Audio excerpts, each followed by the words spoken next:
आज इस वीडियो में हम बात करने वाले हैं फैक्ट्री एक्ट 1948 के बारे में। तो चलिए फिर वीडियो को स्टार्ट करते हैं। चलिए अब जानते हैं कि ये फैक्ट्री एक्ट 1948 आने से पहले क्या स्थिति थी, यानी कि उसके हिस्ट्री के बारे में कि फैक्ट्री एक्ट 1948 जो है वो क्यों लाया गया, इसके पीछे की क्या कहानी है। तो दोस्तों, ये एक्ट आने से पहले देश में जगह जगह पर जो है वो इंडस्ट्रियलाइजेशन जो है वो बढ़ रहा था। इस कारणों की वजह से वर्कर की संख्या भी जो थी वो वहां पर बढ़ रही थी काम करने के लिए। लेकिन जो कंपनी के ओनर्स थे, यानी कि जो भी फैक्ट्री के ओनर हो या फिर इंडस्ट्री के ओनर हो, उनकी तरफ से जो वर्कर वहां पर काम कर रहे हैं उनके लिए कोई भी उनके हेल्थ एंड सेफ्टी के बारे में नहीं सोच रहा था, जिसकी वजह से इंडस्ट्री में, फैक्ट्री में बहुत सारे ऐसे एक्सीडेंट हो रहे थे। क्योंकि वहां पर फैक्ट्री के जो ओनर थे वो ये सोचते थे कि वर्कर की तरफ से हमें सिर्फ काम लेना है, लेकिन उनके हेल्थ और सेफ्टी के बारे में उनको नहीं सोचना है। और उसके अलावा वहां पर यंग पर्सन हो, वुमन हो या फिर चिल्ड्रंस हो, वो भी वहां पर फैक्ट्री में काम कर रहे थे, तो उनके भी बारे में वहां पर कोई भी सोच नहीं रहा था। तो फिर एक सर्वे से ऐसे पता चला कि वहां पर काम करने की जो कंडीशंस थी वो बहुत ही पुअर थी। फिर उसके बाद था कि जो भी वर्कर्स वहां पर काम कर रहे थे तो वो कितने घंटे तक काम करे वो भी वहां पर फिक्स नहीं था। फिर उसके बाद था कि वर्कर के जो हेल्थ एंड सेफ्टी इश्यूज थे उसके बारे में भी कोई नहीं सोचता था। फिर उसके बाद था कि वर्कर को कितनी लागत दी जाए, यानी कि कितना पेमेंट दिया जाए, वो भी वहां पर फिक्स नहीं था। फिर उसके बाद था कि कंपनी के ओनर की तरफ से काम जल्दी खत्म होना चाहिए, इसलिए वो वर्कर से दिन रात काम कराता था, लेकिन उसके ऊपर कितना ओवर टाइम देना चाहिए वो भी वहां पर फिक्स नहीं था। और फिर उसके बाद था कि वर्कर को जो भी वेलफेयर फैसिलिटी मिलनी चाहिए, यानी कि कंपनी में जो है वो टॉयलेट की सुविधा होनी चाहिए, पानी की सुविधा होनी चाहिए, रेस्ट की सुविधा होनी चाहिए, तो ऐसी जो वेलफेयर फैसिलिटी थी वो भी वहां पर प्रोवाइड नहीं हो रही थी। तो इन सारे हालात को मद्देनजर रखते हुए फैक्ट्री के जो भी वर्कर्स है उनके रिलेवेंट एक लॉ अमेंड किया गया, जो था फैक्ट्री एक्ट 1948, जिसको पास किया गया कॉन्स्टिट्यूएंट असेंबली के द्वारा 28 अगस्त 1948 को, और बाद में इसको 1 अप्रैल 1949 को फोर्स में लाया गया। तो इस प्रकार जो थी ये फैक्ट्री एक्ट की हिस्ट्री थी। चलिए अब जानते हैं कि फैक्ट्री एक्ट 1948 का मेन ऑब्जेक्टिव क्या है। तो सबसे पहला पॉइंट है कि जैसे कि इसके पहले हमने जाना था कि फैक्ट्री एक्ट को लाने से पहले वर्किंग कंडीशन जो थी वो काफी पुअर थी। तो यहाँ पर फैक्ट्री एक्ट को लाने का मेन ऑब्जेक्टिव यहाँ पर यही रहा कि वर्किंग कंडीशन जो थी फैक्ट्री की उसको रेगुलेट किया जाए, उसको सुधारा जाए। दूसरा पॉइंट है कि फैक्ट्री एक्ट को लाने से पहले जो भी वर्कर्स इंडस्ट्री में काम कर रहे थे तो उनके हेल्थ के बारे में, सेफ्टी वेलफेयर के बारे में या फिर उनके एनुअल लीव के बारे में कोई भी सोच नहीं रहा था। तो इस पॉइंट को मद्देनजर रखते हुए फैक्ट्री एक्ट को लाया गया, जिसमें ये बताया गया कि जो भी वर्कर्स इंडस्ट्री में काम करने वाले हैं उनके हेल्थ के बारे में, सेफ्टी वेलफेयर के बारे में, उनके एनुअल लीव के बारे में सोचा जाए, और उसमें बहुत सारी ऐसी तरतूद की जाए ताकि वर्कर जो है वो वहां पर कंफर्टेबली काम कर सके। फिर उसके बाद का पॉइंट है कि फैक्ट्री एक्ट को लाने से पहले इंडस्ट्री में, फैक्ट्री में बहुत सारे यंग पर्सन्स, वुमन हो या फिर चिल्ड्रंस जो थे वो काम कर रहे थे और उनके ऊपर कोई भी ध्यान नहीं दे रहा था। तो फैक्ट्री एक्ट को लाने का ये थर्ड ऑब्जेक्टिव था कि जो भी यंग पर्सन इंडस्ट्री में काम कर रहे हैं या फिर जो भी वुमन काम कर रही है या फिर जो भी चिल्ड्रंस उस फैक्ट्री में काम कर रहे हैं तो उनके लिए एक स्पेशल प्रोविजन होनी चाहिए। तो उसके लिए इस फैक्ट्री एक्ट को लाया गया। तो ये फैक्ट्री एक्ट 1948 के मेन ऑब्जेक्टिव्स है। चलिए अब जानते हैं फैक्ट्री एक्ट 1948 के बारे में, यानी कि इस फैक्ट्री एक्ट में क्या चीजें जो है वो दी गई है। तो सबसे पहले जानते हैं इंडेक्स के बारे में कि इस फैक्ट्री एक्ट के अंदर क्या है। तो यहाँ पर टोटल 11 चैप्टर्स है और टोटल 120 सेक्शंस है। तो चैप्टर 1 जो है वो है प्रिलिमिनरी का, जिसमें सेक्शन 1 से लेकर 7B तक है। चैप्टर 2 जो है वो है इंस्पेक्टिंग स्टाफ का, जिसमें सेक्शन 8 से लेकर 10 तक है। चैप्टर 3 है हेल्थ का, जिसमें सेक्शन 11 से लेकर 20 तक है। चैप्टर 4 है सेफ्टी का, जिसमें सेक्शन 21 से लेकर 41 है। चैप्टर 4A है हजार्डस प्रोसेस के प्रोविजंस के रिलेटेड, जिसमें सेक्शन 41A से लेकर 41H है। चैप्टर 5 है वेलफेयर के बारे में, जिसमें सेक्शन 42 से लेकर 50 तक है। चैप्टर 6 है एडल्ट्स के वर्किंग आवर्स के बारे में, जिसमें सेक्शन 51 से लेकर 66 है। चैप्टर 8 है यंग पर्सन्स के एम्प्लॉयमेंट के बारे में, जिसमें सेक्शन 67 से लेकर 77 तक है। चैप्टर 8 है एनुअल लीव के बारे में, साथ ही में वेजेस के बारे में, जिसमें सेक्शन दिए गए हैं 78 से लेकर 84 तक। चैप्टर 9 में स्पेशल प्रोविजंस के बारे में बताया गया है, जिसमें सेक्शन 85 से लेकर 91A तक है। चैप्टर 10 में बताया गया है पेनाल्टीज और प्रोसीजर के बारे में, जिसमें सेक्शन 92 से लेकर 106A तक है। और चैप्टर 11 है सप्लीमेंटल के बारे में, जिसमें सेक्शन दिए गए हैं 107 से लेकर 120 तक। तो इस तरीके से फैक्ट्री एक्ट 1948 में टोटल 11 चैप्टर्स है और 120 सेक्शंस है। चलिए जानते हैं फैक्ट्री एक्ट 1948 के चैप्टर 1 प्रिलिमिनरी के बारे में कि इसमें कौन कौन से सेक्शन दिए गए हैं। तो सेक्शन 1 है short title, extent and commencement. इसमें दिया गया है कि ये जो एक्ट है ये कब से लागू हो चुका है, जिसमें बताया गया है कि 1 अप्रैल 1949 से इस एक्ट को कमेंसमेंट किया गया है, यानी कि वो एक्ट उस तारीख से फोर्स में लाया गया है। फिर उसके बाद सेक्शन 2 है वो है इंटरप्रिटेशंस का।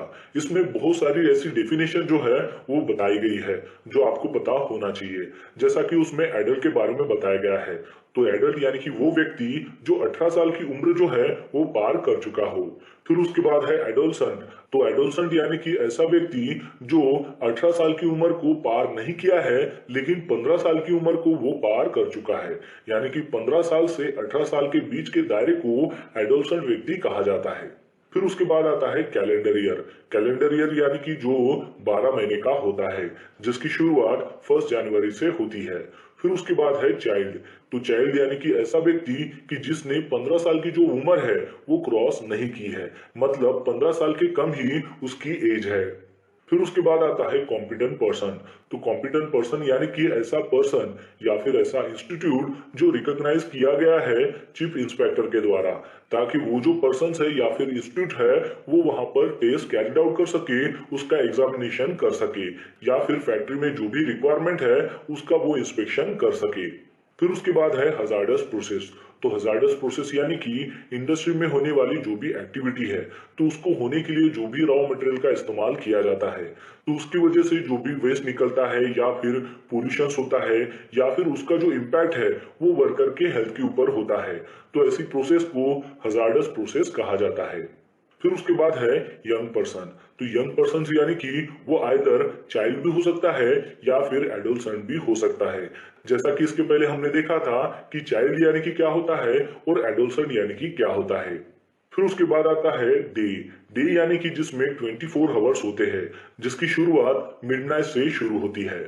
फिर उसके बाद आता है वीक। वीक यानी कि जिसमें टोटल 7 डेज होते हैं और जिसकी शुरुआत सैटरडे के मिडनाइट से होती है। फिर उसके बाद है पावर।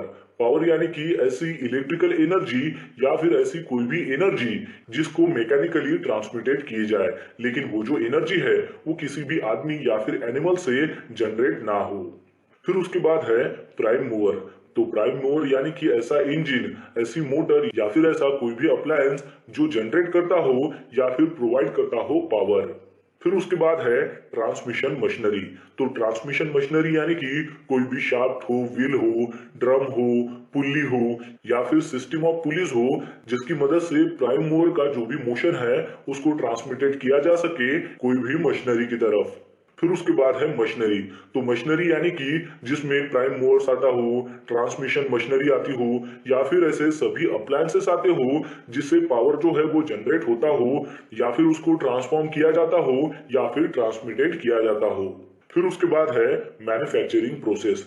तो मैन्युफैक्चरिंग प्रोसेस यानी कि जिसमें किसी चीज को बनाया जाता हो या फिर किसी चीज को अल्टर किया जाता हो, चेंज किया जाता हो या फिर किसी चीज को रिपेयर किया जाता हो, फिनिशिंग किया जाता हो, पैकेजिंग किया जाता हो। तो ये जो सारी प्रोसेस होती है उसको मैन्युफैक्चरिंग प्रोसेस कहा जाता है। फिर उसके बाद आता है वो है वर्कर। तो वर्कर यानी कि जो भी एम्प्लॉयर है उसके अंडर में जो भी प्रीमाइसेस है, तो उस प्रीमाइसेस में जो भी पर्सन्स उसके अंडर में काम कर रहे हैं, वो चाहे मशीन को साफ कर रहे हो या फिर कोई भी मैन्युफैक्चरिंग प्रोसेस में वो काम कर रहा हो, तो उनको वर्कर कहा जाता है। फिर उसके बाद है फैक्ट्री। फैक्ट्री यानी कि ऐसा कोई भी प्रीमाइसेस हो सकता है कि जहां पर मैन्युफैक्चरिंग जो प्रोसेस है वो कैरिड आउट हो सके, यानी कि उस मैन्युफैक्चरिंग प्रोसेस करने के लिए 10 आदमी हो या फिर 10 से ज्यादा वर्कर जो है वो काम कर रहे हैं, वो चाहे साल के किसी भी दिन कर रहे हो, और वो काम करते वक्त वो अगर पावर सप्लाई का इस्तेमाल कर रहे हो या फिर ना कर रहे हो, लेकिन मैन्युफैक्चरिंग प्रोसेस कैरिड आउट करने के लिए वो अगर 10 आदमी हो या फिर 10 से ज्यादा आदमी उस प्रीमाइसेस में अगर काम कर रहे हो तो वो फैक्ट्री के अंडर कंसीडर किया जाता है। फिर उसके बाद है ऑक्यूपायर। ऑक्यूपायर यानी कि ऐसा पर्सन जिसका उस फैक्ट्री के ऊपर टोटल कंट्रोल हो, यानी कि उस फैक्ट्री का जो ओनर है उसे ऑक्यूपायर कहा जाता है। अब ये जो ऑक्यूपायर है ये एक इंडिविजुअल पर्सन भी हो सकता है या फिर कुछ मेंबर भी हो सकते हैं। फिर उसके बाद सेक्शन 3 जो है उसमें रेफरेंस दिया गया है टाइम ऑफ डे के बारे में। फिर उसके बाद सेक्शन 4 में बताया गया है कि जो सेपरेट फैक्ट्री हो या फिर 2 से 3 फैक्ट्री हो या फिर एक सिंगल फैक्ट्री हो तो उनके पास क्या पावर होता है कि जिसकी वजह से वो डिफरेंट डिपार्टमेंट जो है वो डिक्लेयर कर सके। फिर उसके बाद सेक्शन 5 में बताया गया है power to exempt during public emergency. फिर उसके बाद सेक्शन 6 में बताया गया है फैक्ट्री के रजिस्ट्रेशन के बारे में, उसके अप्रूवल के बारे में, उसके लाइसेंस के बारे में। फिर उसके बाद सेक्शन 7 में बताया गया है ऑक्यूपायर के नोटिस के बारे में, जिसमें बताया गया है कि ऑक्यूपायर ने किसी भी प्रीमाइसेस को एज अ फैक्ट्री को ऑक्यूपाई करने से पहले उससे ठीक कम से कम 15 दिन पहले जो है चीफ इंस्पेक्टर को एक रिटर्न नोटिस देनी है, जिसमें उसने फैक्ट्री के बारे में डिटेल देनी है, यानी कि फैक्ट्री का नाम क्या है, उस फैक्ट्री की क्या सिचुएशंस है, ऑक्यूपायर का नाम क्या है, उसका एड्रेस क्या है, उस प्रीमाइसेस का जो ओनर है उसका नाम क्या है, एड्रेस क्या है, बिल्डिंग के ओनर का नाम क्या है, जिसकी रिलेवेंट फैक्ट्री है उसके साथ कैसे कम्युनिकेशन करना है, मैन्युफैक्चरिंग प्रोसेस उसमें क्या होने वाली है। तो ये जो सारी डिटेल्स है ये उसको एक रिटर्न नोटिस में चीफ इंस्पेक्टर को भेजनी होती है। फिर उसके बाद सेक्शन 7A में बताया गया है ऑक्यूपायर के जनरल ड्यूटीज के बारे में, जिसमें बताया गया है कि ऑक्यूपायर की जो भी फैक्ट्री है उसमें जो भी वर्कर्स काम कर रहे हैं तो ये ऑक्यूपायर की जिम्मेदारी होती है कि उनके हेल्थ के बारे में, उनके सेफ्टी के बारे में और उनके वेलफेयर के बारे में वो ध्यान दे। फिर उसके बाद बताया गया है कि फैक्ट्री में जो भी प्लांट है उसका रेगुलर मेंटेनेंस होना चाहिए और वो मेंटेनेंस करते वक्त उसका जो इम्पैक्ट है वो वर्कर के हेल्थ के ऊपर नहीं होना चाहिए, उसकी भी प्रोविजन करनी है। फिर उसके बाद है कि जो भी पर्सन्स काम कर रहे हैं, यानी कि काम करते वक्त जो भी वो मटेरियल को हैंडल कर रहे हो, स्टोरेज कर रहे हो या फिर ट्रांसपोर्ट कर रहे हो, तो वो करते वक्त उनके हेल्थ के बारे में और उनके सेफ्टी के बारे में ध्यान रखना ये भी ऑक्यूपायर का काम होता है। फिर उसके बाद है कि वर्कर जो भी काम कर रहे हैं तो उसके बारे में उसको मालूमात होनी चाहिए, तो उसके लिए उसको कैसे इंफॉर्मेशन देनी है, इंस्ट्रक्शन देना है, ट्रेनिंग प्रोग्राम्स को अरेंज करना है, वहां पर सुपरविजन प्रोवाइड कराना है, ये भी ऑक्यूपायर का काम होता है। फिर उसके बाद है कि फैक्ट्री में जितने भी प्लेसेस है उन सभी प्लेसेस में रेगुलर मेंटेनेंस होना चाहिए, वहां पर प्रॉपर एक्सेस होना चाहिए, इग्रेस होना चाहिए, ये सारी चीजें भी देखना ऑक्यूपायर का काम है। फिर उसके बाद सेक्शन 7B में बताया गया है मैन्युफैक्चरर्स के जनरल ड्यूटीज के बारे में, वो भी रिगार्ड्स आर्टिकल्स और सब्सटेंस के बारे में। इसमें बताया गया है कि मैन्युफैक्चरिंग के लिए जो भी सब्सटेंसेस का वहां पर इस्तेमाल किया गया है तो उसके बारे में सारे आर्टिकल्स वहां पर होने चाहिए, वो जो सब्सटेंस है वो प्रॉपरली डिजाइन होना चाहिए, टेस्टेड होना चाहिए उस मैन्युफैक्चरिंग प्रोसेस के लिए। चलिए जानते हैं फैक्ट्री एक्ट 1948 के चैप्टर 2 के बारे में, जो है द इंस्पेक्टिंग स्टाफ। इसमें सेक्शन 8 दिया गया है इंस्पेक्टर के बारे में। अब ये जो इंस्पेक्टर है इसको अपॉइंट किया जाता है स्टेट गवर्नमेंट के द्वारा, और ये फैक्ट्री के इंस्पेक्टर का क्या क्वालिफिकेशन होना चाहिए, उसकी वर्क कंडीशंस क्या होनी चाहिए, ये भी स्टेट गवर्नमेंट जो है वो डिसाइड करता है। इसके अलावा स्टेट गवर्नमेंट जो है वो फैक्ट्रीज के चीफ इंस्पेक्टर को भी अपॉइंट करता है और उसकी मदद के लिए, एडिशनल हेल्प के लिए ज्वाइंट चीफ इंस्पेक्टर और डिप्यूटी चीफ इंस्पेक्टर को चीफ इंस्पेक्टर के अंडर में काम करने के लिए बोलता है, यानी कि चीफ इंस्पेक्टर को जो ज्वाइंट इंस्पेक्टर है और डिप्यूटी इंस्पेक्टर है वो असिस्ट कर सके। इसके अलावा हर एक डिस्ट्रिक्ट के जो मैजिस्ट्रेट होते हैं तो वो भी अपनी डिस्ट्रिक्ट के एक इंस्पेक्टर होते हैं। फिर उसके बाद सेक्शन 9 है पावर ऑफ इंस्पेक्टर। तो इसमें आता है कि जो भी पर्सन्स फैक्ट्री में काम कर रहे हैं या फिर किसी मैन्युफैक्चरिंग प्रोसेस को वो अंजाम दे रहे हैं, काम कर रहे हैं, तो ऐसे प्रीमाइसेस में वो डायरेक्टली वहां पर इंटर कर सकता है। फिर उसके बाद है कि वो किसी भी प्रीमाइसेस में या फिर प्लांट में या फिर आर्टिकल को वो वहां पर एग्जामाइन कर सकता है। फिर उसके बाद है कि फैक्ट्री में कोई अगर एक्सीडेंट हुआ हो या फिर डेंजरस ऑकरेंस हुआ हो तो उसकी इंक्वायरी भी करना ये इंस्पेक्टर का काम होता है। फिर उसके बाद है कि फैक्ट्री में जो भी प्रोडक्शन का काम चल रहा हो तो उसके रिलेवेंट जो भी डॉक्यूमेंट्स है उसको वो वहां पर सीज भी कर सकता है, उसको चेक भी कर सकता है। फिर उसके बाद सेक्शन 10 जो है वो है सर्टिफाइड सर्जन का। अब सर्टिफाइड सर्जन जो है उसको स्टेट गवर्नमेंट के द्वारा अपॉइंट किया जाता है और उस सर्टिफाइड सर्जन को फैक्ट्री जो है वो असाइन की जाती है, यानी कि फैक्ट्री में काम करने वाले जितने भी वर्कर्स है उन सभी का मेडिकल एग्जामिनेशन करना ये सर्टिफाइड सर्जन का काम होता है। इसके अलावा फैक्ट्री में जो भी यंग पर्सन काम कर रहे हैं उनको एग्जामिन करना और उनको सर्टिफाइड करना ये भी सर्टिफाइड सर्जन का काम होता है। इसके अलावा जो भी पर्सन्स फैक्ट्री में जो भी डेंजरस काम हो या फिर हजार्डस सिचुएशंस को वो अगर हैंडल कर रहे हो तो उन सारे वर्कर्स का एग्जामिनेशन करना ये भी सर्टिफाइड सर्जन का काम होता है। और इसके अलावा मेडिकल सुपरविजन करना उस फैक्ट्री में वो भी सर्टिफाइड सर्जन का काम होता है, यानी कि वर्कर को किसी भी नेचर ऑफ वर्क को करते हुए अगर उसको इलनेस अगर होती है तो उसको भी देखना एक सर्टिफाइड सर्जन का काम होता है। चलिए अब जानते हैं फैक्ट्री एक्ट 1948 के चैप्टर 3 के बारे में जो है हेल्थ। तो ये जो चैप्टर है काफी इंपॉर्टेंट है जो आपको समझना है। इस चैप्टर में टोटल 10 सेक्शन दिए गए हैं जिसमें सेक्शन 11 से लेकर 20 तक है। अब ये 10 सेक्शन जो है ये आपने कैसे याद रखना है तो उसकी एक मैं आपको ट्रिक बताता हूँ। तो आपको क्या ध्यान में रखना है, सी, डीवीडी, ए, ओल्ड और लस यानी कि एलएस। तो डीवीडी, ओल्ड और लस ये तो आपको ध्यान में रहेंगे ही, बस आपको ये ध्यान में रखना है कि सी और ए जो है वो डीवीडी के बीच में आना चाहिए। तो यहाँ पर सेक्शन 11 जो है वो है क्लीनलीनेस का। तो इसमें बताया गया है कि फैक्ट्री में जो भी वर्क रूम है तो उसका जो फ्लोर है उसकी हर वीक में एक बार जो है वो सफाई होना बहुत ही जरूरी है, ये कंपलसरी है।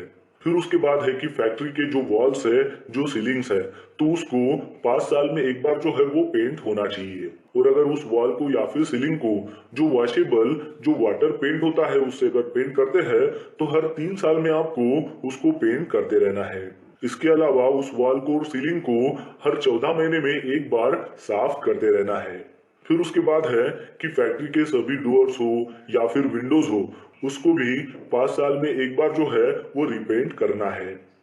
फिर उसके बाद सेक्शन 12 में बताया गया है disposal of waste and influence, यानी कि फैक्ट्री से निकलने वाला जो भी वेस्ट है और इन्फ्लुएंस है उसको प्रॉपर डिस्पोज करना है।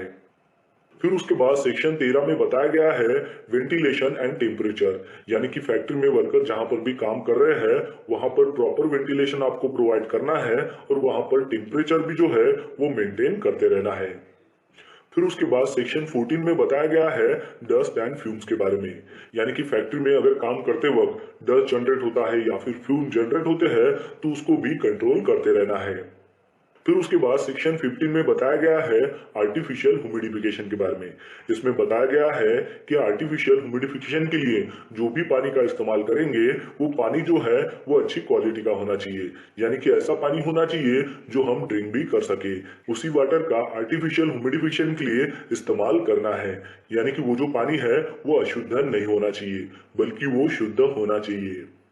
फिर उसके बाद सेक्शन 16 में बताया गया है ओवर क्राउडिंग के बारे में। इसमें बताया गया है कि ये जो फैक्ट्री एक्ट 1948 है ये आने से पहले जो भी फैक्ट्रीज बनी हुई है तो वहां पर जो भी वर्कर्स काम कर रहे हैं तो हर एक वर्कर को वहां पर काम की जो स्पेस है वो 9.9 एम³ की मिलनी चाहिए, यानी कि उतनी स्पेस में वो फ्रीली काम कर सके। और जब ये फैक्ट्री एक्ट 1948 लागू हुआ और उसके बाद जो भी फैक्ट्री बनी है तो वहां पर वर्कर की जो स्पेस है काम करने की तो वो 14.2 एम³ होनी चाहिए, यानी कि उतनी स्पेस जो है वो हर एक वर्कर को वहां पर काम करने के लिए मिलनी चाहिए। लेकिन वर्कमैन अगर फ्लोर लेवल के 4.2 मीटर के अबाव में अगर काम करते हैं तो ये कंडीशन वहां पर अप्लाई नहीं होती है, क्योंकि वहां पर एक आदमी के साथ में दूसरा आदमी भी काम कर सकता है। फिर उसके बाद है सेक्शन 17 जिसमें लाइटिंग के बारे में बताया गया है, यानी कि फैक्ट्री में जहां कहीं भी काम हो रहा है वहां पर प्रॉपर लाइटिंग होनी चाहिए। फिर उसके बाद सेक्शन 18 में बताया गया है ड्रिंकिंग वाटर के बारे में। इसमें बताया गया है कि जहां पर भी 250 वर्कर अगर है तो वहां पर आपको एक ड्रिंकिंग वाटर स्टेशन जो है वो प्रोवाइड कराना है। इसका मतलब ये नहीं है कि 250 से कम अगर वर्कर वहां पर काम कर रहे हैं तो वहां पर पानी की फैसिलिटी नहीं होनी चाहिए। वहां पर जो है पानी की फैसिलिटी तो आपको प्रोवाइड करनी है, लेकिन ये एक लॉ है कि जहां पर 250 वर्कर है वहां पर आपको एक ड्रिंकिंग वाटर स्टेशन जो है वो प्रोवाइड कराना ही है। फिर उसके बाद है कि ये जो ड्रिंकिंग वाटर फैसिलिटी है, ये जो वर्किंग प्लेस है या फिर यूरिनल्स हो या फिर लैट्रिन्स हो या फिर स्पीडोन्स हो या फिर कोई भी ओपन ड्रेनेज हो, तो वहां से 6 मीटर की दूरी पर इसको आपको रखना है। यानी कि वहां से 6 मीटर का डिस्टेंस जो है वो आपको मेंटेन करना है ड्रिंकिंग वाटर फैसिलिटी के लिए।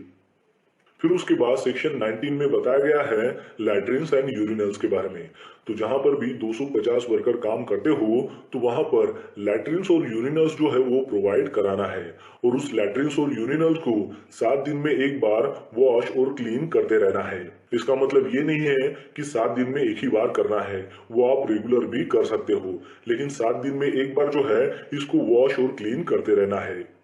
फिर उसके बाद सेक्शन 20 में बताया गया है स्पीटून्स के बारे में, यानी कि फैक्ट्री में स्पीटून्स की जो है वो जगह आपको बनाकर देनी है, और अगर कोई पर्सन उस स्पीटून्स को छोड़कर अगर दूसरी जगह पर अगर थूकता है तो उसको जुर्माना 5 रुपए जो है वो लग सकता है। तो इस प्रकार ये चैप्टर 3 हेल्थ का था, जो काफी इंपॉर्टेंट है, जो आपको ध्यान में रखना है। चलिए अब जानते हैं फैक्ट्रीज एक्ट 1948 के चैप्टर 4 के बारे में, जो है सेफ्टी का। तो इसमें टोटल 22 सेक्शन जो है वो दिए गए हैं। तो सेक्शन 21 जो है वो है फेंसिंग ऑफ मशीनरी का, यानी कि फैक्ट्री में जो भी मशीनरी है उनको फेंसिंग होना चाहिए, गार्ड होना चाहिए, उसके बारे में इसमें बताया गया है। यानी कि जो भी मशीनरी है वो अगर ओपन कंडीशन में है, उसको गार्ड नहीं लगाया है, फेंसिंग नहीं किया गया है, तो जो भी पर्सन उसके नियर में काम कर रहा है तो उसका हाथ हो या फिर पैर हो या फिर उसने अगर लूज क्लोथिंग पहने हो तो वो जो है वो मशीनरी में जाकर फंस सकता है, जिसकी वजह से एक्सीडेंट भी हो सकता है। तो जो भी मशीनरी फैक्ट्री में है उसको प्रॉपर फेंसिंग होना चाहिए। फिर उसके बाद सेक्शन 22 में बताया गया है वर्क ऑन और नियर मशीनरी इन मोशन, यानी कि जो भी मशीनरी मोशन में है यानी कि चल रही है उसके नजदीक में अगर काम कर रहे हैं तो आपने क्या करना चाहिए। तो इसमें यहाँ पर बताया गया है कि जो भी एडल्ट वर्कर है जो प्रॉपरली ट्रेन है उसी को ही उस मशीनरी के पास काम करना है, और काम करते वक्त उसने टाइट फिटिंग के जो क्लोथेस है उसी का ही इस्तेमाल करना है। लेकिन वहां पर कोई भी वुमन हो या फिर यंग पर्सन हो वहां पर काम नहीं कर सकते हैं। फिर उसके बाद सेक्शन 23 है employment of young persons on dangerous machine, यानी कि जो भी डेंजरस मशीन है वहां पर यंग पर्सन्स को वहां पर एम्प्लॉयमेंट नहीं देना है, वहां पर काम नहीं देना है, क्योंकि डेंजरस मशीन जो है वो काफी हजार्डस हो सकती है, जिसकी वजह से यंग पर्सन्स को खतरा हो सकता है। तो वहां पर जो भी आइडल पर्सन हो, जो प्रॉपर ट्रेन हो, एक्सपीरियंस पर्सन हो, उसी को ही उस डेंजरस मशीन के ऊपर काम देना है।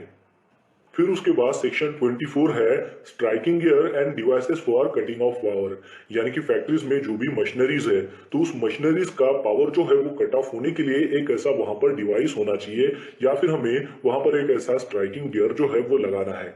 जैसा कि आपने देखा होगा कि मशीनरी के बाजू में जो है वो आपको एक लाल बटन जो है वो दिखाई देती है, जिसके ऊपर इमरजेंसी स्टॉप जो है वो लिखा हुआ रहता है। तो वो इसलिए दिया रहता है कि इमरजेंसी के वक्त आप उस पावर को कट ऑफ कर सको।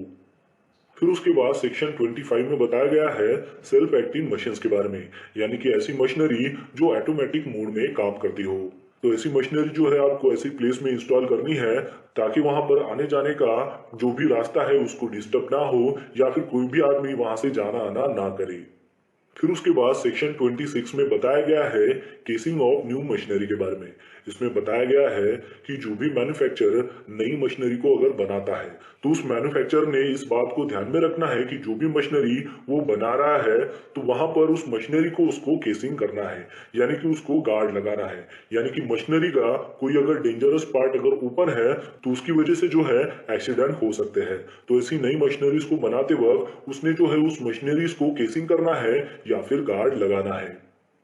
फिर उसके बाद सेक्शन 27 है prohibition of employment of women and childrens near cotton openers, यानी कि कॉटन ओपनर्स के पास में वहां पर किसी भी वुमन को या फिर चिल्ड्रन को काम करने नहीं देना है, क्योंकि वुमन जो है वो ज्यादातर उसके जो है वो बाल लंबे होते हैं और लूज क्लोथिंग पहनते हैं, तो उसकी वजह से जो है वो वहां पर ट्रैप होके वहां पर एक्सीडेंट भी हो सकता है। और चिल्ड्रंस जो है वो ज्यादा मैच्योर नहीं होते हैं, उनको ज्यादा समझ नहीं होती है, तो उनकी तरफ से ज्यादा अनसेफ हो सकते हैं। तो इसलिए वहां पर कॉटन ओपनर्स के पास में उनको वहां पर काम नहीं देना है, वहां पर उनको काम पर नहीं लगाना है। फिर उसके बाद सेक्शन 28 है हॉइस्ट एंड लिफ्ट के बारे में। तो जितने भी हॉइस्ट है और लिफ्ट है उनका 6 महीने में जो है एक बार इंस्पेक्शन होना चाहिए। फिर उसके बाद सेक्शन 29 में बताया गया है लिफ्टिंग मशीन्स, चेन्स, रोप्स और लिफ्टिंग टैकल्स के बारे में। यानी कि जो भी लिफ्टिंग मशीनरीज है, चेन्स है, रोप्स है, उनका थर्ड पार्टी इंस्पेक्शन होना चाहिए। उसकी लोड कैपेसिटी कितनी है वो वहां पर होनी चाहिए, उसमें कोई भी डैमेज नहीं होना चाहिए। तो इन सारी चीजों को वहां पर चेक करना होता है। फिर उसके बाद का सेक्शन 30 है वो है रिवॉल्विंग मशीनरी। जैसा कि कटिंग के लिए हम ग्राइंडर का इस्तेमाल करते हैं, तो मैन्युफैक्चरिंग हो या फिर फैक्ट्रीज हो तो वहां पर बड़ी कटिंग मशीन्स होती है, तो उसका जो आरपीएम है वो सही है क्या, वो हमें यहाँ पर चेक करना होता है। फिर उसके बाद सेक्शन 31 है प्रेशर प्लांट इक्विपमेंट। यानी कि प्लांट में जो भी हम इक्विपमेंट का इस्तेमाल करते हैं, यानी कि जो मशीनरीज हो या फिर कोई भी वेसल्स हो, तो उसका अगर प्रेशर अगर एटमॉस्फेरिक प्रेशर से अगर ज्यादा है तो वहां पर हमें ज्यादा सेफ्टी प्रिकॉशंस लेना है। क्योंकि एटमॉस्फेरिक प्रेशर ज्यादा होने के कारण अगर वहां पर कोई भी पर्सन अगर काम करता है तो उसको हेल्थ इश्यूज या फिर सेफ्टी इश्यूज का सामना करना पड़ सकता है। तो इसलिए वहां पर जो भी प्रेशर वेसल्स हो या फिर कोई इक्विपमेंट हो तो उसको हमें प्रॉपरली इंस्पेक्शन करते रहना है, ताकि उसमें अगर कोई खराबी आए तो हम तुरंत ही उसको रिपेयर कर सके, उसको सुधार सके। और उसके अलावा उस प्रेशर वेसल का हो या फिर मैन्युफैक्चरिंग इक्विपमेंट का, उसको हमें हर 6 महीने में जो है वो थर्ड पार्टी से इंस्पेक्शन कराना है। फिर उसके बाद सेक्शन 32 है फ्लोर्स, स्टेयर्स और मीन्स ऑफ एक्सेस के बारे में। यानी कि जो भी हमारे पास फ्लोर्स है, स्टेयर है या फिर जहां पर भी एक्सेस बना है तो वो प्रॉपर मटेरियल से बनना होना चाहिए और उसके पास कोई भी ऑब्स्टेकल नहीं होना चाहिए। और हमें बार बार जो है उस एक्सेस को क्लीन करते रहना है ताकि उसमें कोई ऑब्स्टेकल ना आए जिसकी वजह से किसी को परेशानी हो। फिर उसके बाद सेक्शन 33 में बताया गया है पिट्स, सम्स और ओपनिंग इन फ्लोर्स के बारे में। यानी कि फैक्ट्रीज में या फिर कंपनीज में कोई भी अगर पिट हो या फिर कोई सम्स हो या फिर कोई भी फ्लोर को ओपनिंग हो तो वो हमें क्लोज करके रखनी है, क्योंकि वहां पर हमें कोई भी ओपनिंग नहीं देनी है कि जिसकी वजह से कोई हादसा हो। फिर उसके बाद है सेक्शन 34 जो है एक्सेसिव वेट। यानी कि पर्टिकुलरली किस पर्सन ने कितना वेट उठाना चाहिए इसके बारे में इसमें जानकारी दी गई है। जैसे कि कोई अगर एडल्ट मेल है तो उसने 50 केजी जो है वो वेट उठा सकता है। अगर एडल्ट फीमेल है तो वो 30 केजी तक लोड उठा सकता है। एडोलसेंट मेल अगर है तो वो 30 केजी उठा सकता है। एडोलसेंट अगर फीमेल है तो वो 20 केजी उठा सकती है। मेल चाइल्ड है तो वो 16 केजी वेट उठा सकते हैं और अगर फीमेल चाइल्ड है तो वो 13 केजी वेट उठा सकते हैं। फिर उसके बाद है सेक्शन 35 जो है प्रोटेक्शन ऑफ आई के बारे में। यानी कि जब भी हम फैक्ट्रीज में काम करते हैं तो वहां पर हमें हमारे आई पर सेफ्टी गॉगल जो है वो लगाना है या फिर सुटेबल जो गॉगल है उसको हमें लगाना है, क्योंकि वहां पर बहुत सारे ऐसे केमिकल्स हो सकते हैं जो आपकी आंखों में जा सकते हैं या फिर कोई फ्लाइंग ऑब्जेक्ट हो सकता है जो आपकी आंखों में जाकर उसको इंजुरी कर सकता है। इसलिए आप जब भी काम करो तो वहां पर आपको आपके आई को प्रोटेक्ट करना है, वो भी सेफ्टी गॉगल से ही। फिर उसके बाद सेक्शन 36 है precaution against dangerous fumes, gases etcetera in confined space. यानी कि कन्फाइंड स्पेस में जो भी पर्संस काम कर रहे हैं तो वहां पर डेंजरस फ्यूम जनरेट होते हैं या फिर गैसेस जो है वो निकलती है, तो उसके अगेंस्ट हमने क्या प्रिकॉशंस लेना है उसके बारे में इसमें बताया गया है। जैसे कि कन्फाइंड स्पेस में काम करने से पहले हमें गैस टेस्ट वहां पर करनी है कि कोई भी डेंजरस गैसेस वहां पर अवेलेबल है क्या, और जो प्रॉपर और ट्रेन पर्सन है उन्हीं को ही हमें परमिशन देनी है उस कन्फाइंड स्पेस में काम करने के लिए। और वहां पर कन्फाइंड स्पेस का प्रॉपर परमिट होना चाहिए कि वहां पर हम काम कर सकते हैं या नहीं कर सकते हैं। तो ये सारी प्रोविजंस यहाँ पर दी गई है।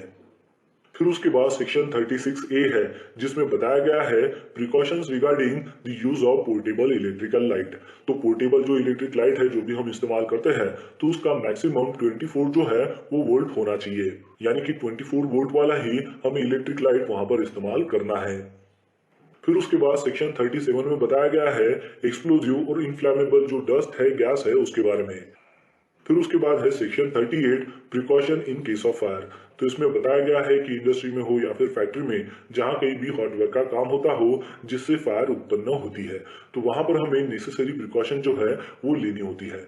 जैसे कि एग्जांपल के तौर पर हॉट वर्क में आता है ग्राइंडिंग हो या फिर वेल्डिंग हो, तो वो काम करते समय उसके नियर में अगर कोई फ्लैमेबल मटेरियल है तो उसको हमें वहां से हटाना है। अगर हम उसको नहीं हटा सकते हैं तो कोई फायर रिटार्डर जो मटेरियल है उससे हमें उसको ढाकना है, या फिर हमें कोई ऐसा पार्टीशन करना है ताकि हॉट वर्क करते वक्त कोई भी फायर की चिंगारी जो है वो वहां तक ना पहुंचे।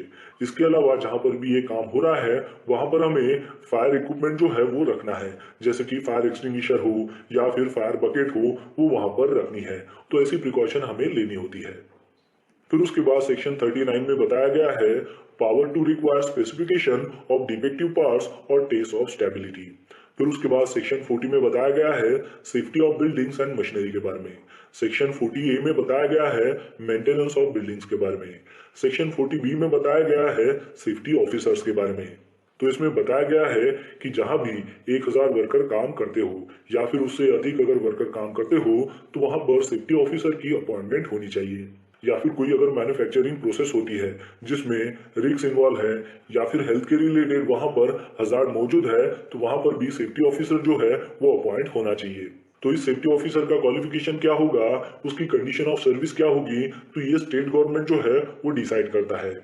और फिर उसके बाद सेक्शन 41 है power to make rules to supplement this chapter. तो इस प्रकार जो है ये चैप्टर 4 है सेफ्टी का, जिसमें टोटल 22 सेक्शन दिए गए हैं। तो इसमें कुछ जो सेक्शन है वो काफी इंपॉर्टेंट है, जैसा कि मैंने आपको यहाँ पर बताया है। फिर उसके बाद फैक्ट्रीज एक्ट 1948 में चैप्टर 4A में बताया गया है provisions related to hazardous process. इसमें सेक्शन 41A है constitutions of site appraisal committee. अब इसमें क्या होता है कि जो भी फैक्ट्री हो या फिर इंडस्ट्री हो उसमें अगर हजार्डस प्रोसेस करना हो या फिर जिस फैक्ट्री में या फिर इंडस्ट्री में हजार्डस प्रोसेस चल रही है उसको एक्सपांड करना हो, तो उसके लिए जो है उसकी एप्लीकेशन जो है वो स्टेट गवर्नमेंट को देनी होती है।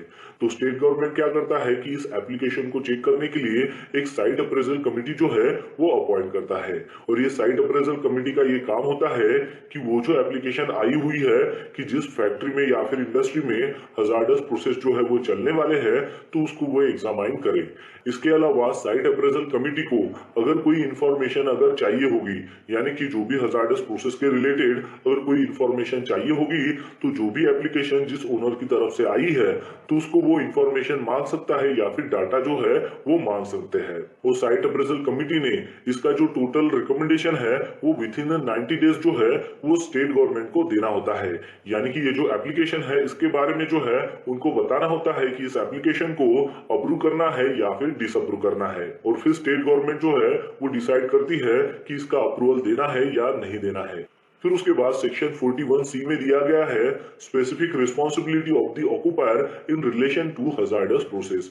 यानी कि ऑक्यूपायर जो भी हजार्डस प्रोसेस को हैंडल कर रहे हैं उसकी स्पेसिफिक रिस्पॉन्सिबिलिटी के बारे में यहाँ पर बताया गया है। फिर उसके बाद सेक्शन 41D में दिया गया है power of central government to appoint inquiry committee. फिर उसके बाद सेक्शन 41E में दिया गया है इमरजेंसी स्टैंडर्ड्स के बारे में। इसमें दिया गया है कि ऑन साइड इमरजेंसी प्लान हो या फिर ऑफ साइड इमरजेंसी जो प्लान हो वो इनके पास होना चाहिए। फिर उसके बाद सेक्शन 41F में दिया गया है permissible limits of exposure of chemical and toxic substances. यानी कि फैक्ट्री से निकलने वाला जो भी केमिकल हो या फिर टॉक्सिक सब्सटेंसेस हो तो उसको जो परमिसिबल लिमिट्स है उसमें ही जो है वो बाहर छोड़ना है। फिर उसके बाद सेक्शन 41G है workers participation in safety management. यानी कि सेफ्टी मैनेजमेंट में वर्कर का पार्टिसिपेशन जो है वो होना चाहिए। फिर उसके बाद सेक्शन 41H में दिया गया है right of workers to warn about imminent danger. यानी कि वर्कर्स को काम करते वक्त या फिर कहीं पर डेंजर अगर दिखता है तो उसने वो इमीडिएट वो काम छोड़ना है और उसकी जो रिपोर्ट है वो अपने सुपरवाइजर को करनी है। और सुपरवाइजर की ये जिम्मेदारी होती है कि उसको वो रेक्टिफाई करे। तो यहाँ पर वर्कर का ये राइट है कि जहां पर भी उसको डेंजर दिखता है तो वो काम ना करे और उसकी जो रिपोर्ट है वो सुपरवाइजर को करे। फिर उसके बाद फैक्ट्रीज एक्ट 1948 में चैप्टर 5 में बताया गया है वेलफेयर के बारे में, जिसमें सेक्शन 42 है वॉशिंग फैसिलिटी, यानी कि जो भी फैक्ट्री है या फिर इंडस्ट्री है वहां पर वर्कर लोगों के लिए, एम्प्लॉयज के लिए वॉशिंग फैसिलिटी वहां पर प्रोवाइड करनी है, जैसे कि वॉशिंग बेसिन वगैरह हो गया एक्सेट्रा। यानी कि वर्कर जो भी वहां पर काम करते हैं, केमिकल को हैंडल करते हैं, तो जो भी बैक्टीरिया उनके हाथ पर होता है तो उसको वॉश करने के लिए वहां पर वॉशिंग फैसिलिटी होनी चाहिए। फिर उसके बाद सेक्शन 43 है facilities for storing and drawing clothing, यानी कि वर्कर के जो भी क्लोथिंग है उसको ड्राई करने के लिए, स्टोर करने के लिए वहां पर जो है लॉकर हो तो वो फैसिलिटी वहां पर प्रोवाइड करनी है। फिर उसके बाद है सेक्शन 44, उसमें दिया गया है फैसिलिटीज फॉर सिटिंग। इसमें बताया गया है कि वर्कर लोगों के लिए सिटिंग की फैसिलिटीज भी जो है वो प्रोवाइड करानी है। फिर उसके बाद सेक्शन 45 में बताया गया है फर्स्ट एड अप्लायंसेस के बारे में। इसमें बताया गया है कि हर एक 150 वर्कर के ऊपर वहां पर एक फर्स्ट एड बॉक्स होना चाहिए और उसको हैंडल करने के लिए एक रिस्पॉन्सिबल पर्सन होना चाहिए, और वो जो रिस्पॉन्सिबल पर्सन है वो सर्टिफाइड किया जाएगा स्टेट गवर्नमेंट की तरफ से, और वहां पर जब तक काम चलेगा तब तक वो रिस्पॉन्सिबल पर्सन ने वहां पर रहना है। इसके अलावा यहाँ पर बताया गया है कि 500 के ऊपर अगर वर्कर वहां पर है तो वहां पर एम्बुलेंस भी जो है वो प्रोवाइड करानी है। फिर उसके बाद सेक्शन 46 में बताया गया है कैंटीन्स के बारे में। इसमें बताया गया है कि अगर वर्कर 250 से अगर ज्यादा है तो वहां पर कैंटीन की फैसिलिटी होनी चाहिए। फिर उसके बाद सेक्शन 47 में बताया गया है शेल्टर्स, रेस्ट रूम और लंच रूम्स के बारे में। इसमें बताया गया है कि अगर वर्कर 150 से अगर ज्यादा है तो वहां पर शेल्टर, रेस्ट रूम्स और लंच रूम्स की फैसिलिटी वहां पर प्रोवाइड करानी है। फिर उसके बाद सेक्शन 48 है क्रेचेस के बारे में। इसमें बताया गया है कि फैक्ट्री में अगर 30 से ज्यादा उम्र अगर काम कर रही है तो वहां पर क्रेचेस की फैसिलिटी होनी चाहिए। फिर उसके बाद सेक्शन 49 है वेलफेयर ऑफिसर्स के बारे में। इसमें बताया गया है कि फैक्ट्री में हो या फिर इंडस्ट्री में अगर 500 वर्कर्स या फिर उससे भी ज्यादा वर्कर्स है तो वहां पर वेलफेयर ऑफिसर होना चाहिए, और ये वेलफेयर ऑफिसर की ड्यूटीज क्या होनी चाहिए, क्वालिफिकेशन क्या होना चाहिए और कंडीशन ऑफ सर्विस क्या होना चाहिए, तो ये सारा जो है ये स्टेट गवर्नमेंट डिसाइड करेगा। और फिर उसके बाद सेक्शन 50 है power to make rules to supplement this chapter. फिर उसके बाद फैक्ट्रीज एक्ट 1948 में चैप्टर 6 है वर्किंग आवर्स ऑफ एडल्ट्स। इसमें सेक्शन 51 है वीकली आवर्स। तो इसमें बताया गया है कि वीक में टोटल जो है 48 आवर्स तक ही काम करना है। फिर उसके बाद सेक्शन 52 है वो है वीकली हॉलीडेज। इसमें बताया गया है कि वीक में एक बार जो है वो हॉलीडे मिलना चाहिए। फिर उसके बाद सेक्शन 53 है कंपेंसेटरी हॉलीडेज, यानी कि जो कंपलसरी हॉलीडेज है वो भी मिलने चाहिए। फिर उसके बाद सेक्शन 54 है डेली आवर्स के बारे में। इसमें बताया गया है कि डेली में 9 आवर्स तक ही काम करना है, लेकिन अगर आपको इससे ज्यादा अगर काम करना है तो उसके लिए चीफ इंस्पेक्टर से आपको परमिशन लेनी है, लेकिन उसके लिए जो है वो मैक्सिमम 12 घंटे तक ही काम कर सकते हैं, यानी कि 9 घंटे प्लस 3 घंटे वहां पर एडिशनल मिल सकते हैं, लेकिन उसके लिए कंपनी के ओनर को उसके लिए ओवर टाइम देना होगा। फिर उसके बाद है सेक्शन 55 जो है इंटरवल्स फॉर रेस्ट। तो इसमें बताया गया है कि 5 घंटे के बाद हाफ घंटे का रेस्ट जो है वो मिलना चाहिए। फिर उसके बाद सेक्शन 56 है वो है स्प्रिड ओवर। इसमें बताया गया है कि 9 घंटे का जो डेली का काम होता है, लेकिन उसमें जो है 1 घंटा रेस्ट जोड़ा नहीं जाता है, यानी कि टोटल 10 घंटे की जो है ऐसे ड्यूटी होती है, जिसमें 9 घंटा काम करना होता है और 1 घंटा जो है वो वहां पर रेस्ट मिलता है, और वो जो रेस्ट है वो आधे घंटे बढ़ भी सकता है, यानी कि ऐसे टोटल 10.5 घंटे जो है वो स्प्रिड ओवर यहाँ पर हो जाता है। फिर उसके बाद है सेक्शन 57, उसमें नाइट शिफ्ट के बारे में बताया गया है। तो नाइट शिफ्ट में जो है जैसे कि वुमन को नाइट शिफ्ट अलाउ नहीं है, या फिर चिल्ड्रंस को भी नाइट शिफ्ट में काम करने के लिए अलाउ नहीं है। फिर उसके बाद है सेक्शन 57 जो है नाइट शिफ्ट के बारे में। इसमें बताया गया है कि वुमन को और चाइल्ड को नाइट शिफ्ट में काम करने के लिए परमिशन नहीं है। अगर वुमन को अगर काम करना है तो मॉर्निंग 6 से लेके 7 के बीच में ही वो काम कर सकती है। फिर उसके बाद है section 58 prohibition of overlapping shifts. इसमें बताया गया है कि कंटिन्यू जो शिफ्ट है, यानी कि पहली शिफ्ट खत्म होने के बाद जो दूसरी शिफ्ट चालू होती है तो उसमें वर्कर काम नहीं कर सकते हैं। मतलब पहली शिफ्ट खत्म हो जाने के बाद दूसरी शिफ्ट में जो है वो लगातार काम नहीं कर सकते हैं, उसमें जो है वो गैप होनी चाहिए। अगर किसी एम्प्लॉय की अगर शिफ्ट चेंज करना है तो वीकली ऑफ होने के बाद ही आप उसकी शिफ्ट चेंज कर सकते हो। फिर उसके बाद है सेक्शन 59 जिसमें बताया गया है extra wages for over time के बारे में, यानी कि डेली हावर्स के बाद भी अगर वो ओवर टाइम में काम करते हैं तो उसका एक्स्ट्रा वेजेस जो है वो ओनर को देना होगा। फिर उसके बाद है सेक्शन 60 जिसमें बताया गया है रेस्ट्रिक्शंस ऑन डबल एम्प्लॉयमेंट। फिर उसके बाद सेक्शन 61 है notice of periods of work for adult. Section 62 है register of adult workers. Section 63 है hours of work to correspond with notice under section 61 and register under section 62। Section 64 है power to make excepting rules. Section 65 है power to make excepting orders. Section 66 है further restrictions on employment of women. फिर उसके बाद factories act 1948 में chapter 7 में बताया गया है एम्प्लॉयमेंट ऑफ यंग पर्सन के बारे में, जिसमें सेक्शन 67 है prohibition of employment of young children.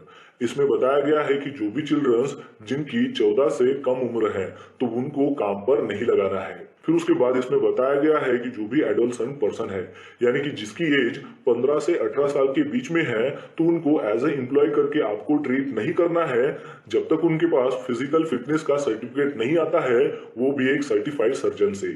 फिर उसके बाद सेक्शन 68 है non adult workers to carry tokens. फिर उसके बाद सेक्शन 69 है सर्टिफिकेट ऑफ फिटनेस। तो इस सेक्शन में बताया गया है कि जो भी यंग पर्सन है उन्होंने एक एप्लीकेशन लिखनी है। ये एप्लीकेशन वो यंग पर्सन खुद लिख सकते हैं या फिर उनके पेरेंट्स लिख सकते हैं या फिर वहां के मैनेजर भी लिख सकते हैं। और ये जो एप्लीकेशन है ये सर्टिफाइड सर्जन को देनी है कि इस यंग पर्सन का मेडिकल फिटनेस करना है। फिर सर्टिफाइड सर्जन जो है उसका मेडिकल एग्जामिनेशन करेगा और फिर ये डिसाइड करेगा कि वो फिजिकली काम करने के लिए सही है या नहीं है, और अगर सही है तो 12 महीने के लिए उसको एक मेडिकल फिटनेस सर्टिफिकेट देगा। अब इसमें जो है दो तरीके के सर्टिफिकेट्स आते हैं, एक है एज अ चाइल्ड करके और दूसरा है एज अ एडल्ट करके। तो जो भी यंग पर्सन है जिसने 14 साल की उम्र जो है वो पार कर ली है लेकिन 15 साल की उम्र पार नहीं की है तो उसको एज अ चाइल्ड करके सर्टिफिकेट दिया जाएगा। और जो यंग पर्सन है जिसने 15 साल की उम्र पार कर चुका है तो उसको एज अ एडल्ट करके सर्टिफिकेट दिया जाएगा। लेकिन ये जो सर्टिफिकेट है ये 12 महीने के लिए ही वैलिड रहेगा। और यहाँ पर जो एडोलसेंट पर्सन है वो 6 से 7 बजे तक ही काम कर सकेगा, यानी कि उसको नाइट शिफ्ट में काम नहीं करना है। फिर उसके बाद सेक्शन 70 है effect of certificate of fitness granted to adolescent. फिर उसके बाद सेक्शन 71 है वर्किंग आवर्स फॉर चिल्ड्रन। फिर उसके बाद सेक्शन 71 है वर्किंग आवर्स फॉर चिल्ड्रन। इसमें बताया गया है कि जो भी चिल्ड्रन है उसने पर डे में 4.5 घंटे तक ही काम करना है, उसने नाइट वर्क में काम नहीं करना है, वो प्रोहिबिटेड है। और वो जो चिल्ड्रन है वो सुबह 6 बजे से लेकर रात के 10 बजे के बीच में ही काम कर सकते हैं, लेकिन उसके लिए कंपनी की ओनर को चीफ इंस्पेक्टर से परमिशन लेनी होगी और उसका जो स्पीड और पीरियड रहेगा वो 5 घंटे तक रहेगा, यानी कि 4.5 घंटा पर डे जो है वो काम करेगा और आधे घंटे का उसको वहां पर रेस्ट मिलेगा। चिल्ड्रन की अगर शिफ्ट चेंज करना है यानी कि एक शिफ्ट से दूसरे शिफ्ट में अगर उसको शिफ्ट करना है तो उसके लिए जो है आफ्टर 30 डेज के बाद ही वो ऐसा कर सकते हैं और मैक्सिमम 2 शिफ्ट में ही चिल्ड्रन जो है वो काम कर सकते हैं। फिर उसके बाद सेक्शन 72 है notice of periods of work for children. Section 73 है register of child workers. Section 74 है hours of work to correspond with notice under section 72 and register under section 73। Section 75 है power to require medical examination. Section 76 है power to make rules. Section 77 है certain other provisions of law not bear. फिर उसके बाद factories act 1948 में chapter 8 में बताया गया है एनुअल लीव विथ वेजेस के बारे में। तो इसमें सेक्शन 78 है एप्लीकेशन ऑफ चैप्टर। सेक्शन 79 है एनुअल लीव विथ वेजेस। इसमें बताया गया है कि जो भी वर्कर जो कैलेंडर ईयर में 240 दिन तक काम करता है, कैलेंडर ईयर यानी कि 1 जनवरी से लेकर 30 दिसंबर के बीच में जो भी वर्कर 240 दिन काम करता है तो उसको एनुअल लीव विथ वेजेस मिलना है। तो उसमें अगर एडल्ट पर्सन है तो उसको जो नेक्स्ट ईयर है यानी कि जो करस्पॉन्डिंग ईयर है तो उसमें 20 दिन के बाद जो है 1 दिन का एनुअल लीव विथ वेजेस मिलना है। और अगर कोई चाइल्ड पर्सन है तो उसको नेक्स्ट ईयर में यानी कि करस्पॉन्डिंग ईयर में 15 दिन के बाद 1 दिन का एनुअल लीव विथ वेजेस मिलना है। फिर उसके बाद सेक्शन 80 है वेजेस ड्यूरिंग लीव पीरियड। फिर उसके बाद सेक्शन 81 है payment in advance in certain cases. Section 82 है mode of recovery of unpaid wages. Section 83 है power to make rules. Section 84 है पावर टू एक्सटेंड फैक्ट्रीज। फिर उसके बाद फैक्ट्रीज एक्ट 1948 में चैप्टर 9 में बताया गया है स्पेशल प्रोविजंस के बारे में। तो इसमें सेक्शन 85 है power to apply the act to certain, section 86 है power to extend public institutions, section 87 है डेंजरस ऑपरेशंस। तो इसमें बताया गया है कि जो भी फैक्ट्री में मैन्युफैक्चरिंग की प्रोसेस चालू है या फिर इंडस्ट्री में मैन्युफैक्चरिंग का काम चालू है, तो स्टेट गवर्नमेंट जो है ये डिसाइड करेगी कि वो जो मैन्युफैक्चरिंग प्रोसेस वहां पर हो रही है वो डेंजरस ऑपरेशन है क्या। अगर स्टेट गवर्नमेंट उस फैक्ट्री को बोल देती है कि आप जो ये कर रहे हैं ये डेंजरस ऑपरेशन है, तो डेंजरस ऑपरेशन के रिलेटेड जो भी स्टैंडर्ड्स है, वो प्रोसीजर्स है, वो आपको फॉलो करने होंगे। फिर उसके बाद सेक्शन 87A है power to prohibit employment on account of serious. Section 88 है नोटिस ऑफ सर्टन एक्सीडेंट्स। तो इसमें बताया गया है कि फैक्ट्री में या फिर इंडस्ट्री में जो भी अगर एक्सीडेंट होता है और उस एक्सीडेंट की वजह से वर्कर्स को बैड इंजरी हो जाती है या फिर उसकी डेथ हो जाती है या फिर उस एक्सीडेंट की वजह से वो 48 घंटे तक कंपनी में दोबारा काम करने के लिए नहीं आ सकता है, तो उस एक्सीडेंट का जो नोटिस है या फिर रिपोर्ट है वो जो है वो फैक्ट्री के मैनेजर्स को देना है। फिर उसके बाद सेक्शन 88A है notice of certain dangerous occurrences, यानी कि फैक्ट्री में जो भी डेंजरस ऑकरेंस अगर होता है तो उसके बारे में भी जानकारी जो है वो फैक्ट्री के मैनेजर को देनी है। फिर उसके बाद सेक्शन 89 है नोटिस ऑफ सर्टन डिसीजेस। फिर उसके बाद सेक्शन 90 है power to direct inquiry into cases of accident और डिसीज। फिर उसके बाद सेक्शन 91 है पावर टू टेक सैंपल्स।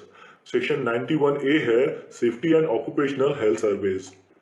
फिर उसके बाद फैक्ट्री एक्ट 1948 में चैप्टर 10 है वो है पेनल्टीज एंड प्रोसीजर के बारे में।